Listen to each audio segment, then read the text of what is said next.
Eventually the tide turned, and the white dictatorship was ended to be replaced by a black dictatorship. Nearly 3 decades later, we no longer have apartheid laws on the books. However, white men now have difficulty finding jobs because they are too white. Now there are laws on the books demanding that companies must have a percentage of black ownership and black employees to be legal. In other words, racial discrimination. The consequence is that many businesses have a majority black ownership because that's the only way they can legally do business. I can't generalize, but I have heard of many instances where the black majority partner is not qualified at all to be a partner. But because of this partner's majority vote, they make uninformed business decisions and get the biggest chunk of the profit, while there is still a profit to be made. I'm not saying for one moment that all black people lack integrity or are unqualified. On the contrary, there have been lots of success stories as well, where black people broke down these stereotypes and excelled in their fields. One example which springs to mind is the immensely talented soprano, Pretty Yende, who has a global reputation for her performances in a range of operas in various countries. Another example is Professor Mashudu Chifularo, the head of the University of Pretoria's Otorhinolaryngology Department, who in 2019 successfully performed the first middle ear transplant. The reconstructed parts of the ear, the hammer, anvil, and stirrup ossicles, have been replaced with 3D printed titanium. You would think that everyone in this country has learned from their past experiences.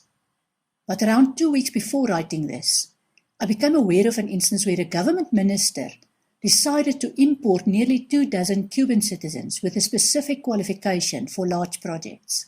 There was no shortage of white or colored people with the required qualification, but the minister made it clear that they wouldn't even be considered because they are not black. And the colored people are now in a situation where they are not black enough for the opportunities that should be part of their birthright and vision, having been born and raised in this country. Part of the legacy of apartheid is that we now have a generation of both black and white men from the same country and sharing the same historical legacy who fought and killed each other for the cause.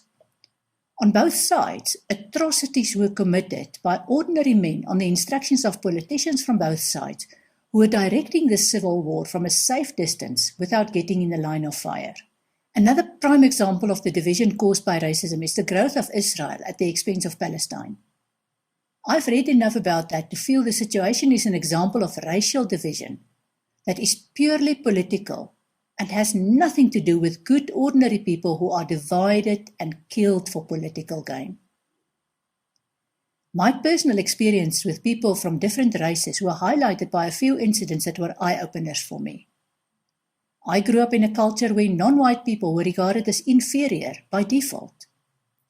This was the result of a 50-year political dictatorship based on the concept of a privileged, superior white race protected by Jesus. Part of the irony was that nobody questioned why Jesus would be a white man when he was born in the part of the world where people have dark skins. I always intuitively felt that such a division was wrong, and my environment proved that to me. During my high school years, when my mother's behavior was most destructive and her children didn't know how to cope, I cried on the shoulder of our black domestic helper who cried with me in desperation. She couldn't afford to lose her job, no matter how hard it was. And I couldn't afford to lose her as my emotional support. In later years, when I worked on community projects to educate rural black wives in the basic survival skills that they needed to survive in an alien environment far from their rural homes and family support structures, my father often referred to me as Mandela's secretary. This was in the years when Nelson Mandela was still a political prisoner, and it was meant as an insult. I simply ignored it because I felt I was doing something useful, and I experienced the gratitude of the people I helped. When I was doing my internship before I qualified as an industrial psychologist. One of the tasks given to me was to interpret a batch of psychometric tests done on black males and to give a recommendation as to their suitability for a position they applied for. I already knew how to interpret a specific psychometric test, but I'd always done it for white candidates. I asked my mentor how I needed to change my approach, and her words stuck with me to this day. Look for the similarities, not for the differences. This deep-seated racism is not limited to white people who grew up in such a restrictive culture. My current housemate is black. I once sold a fridge to her. She arranged for a black helper to collect the fridge and deliver it to another venue. He walked into my house, which he believed was her house, and saw me working. When they left, he asked her, "Do you live with a white woman?" She said, "Yes." He then asked her, "How do you tolerate that?"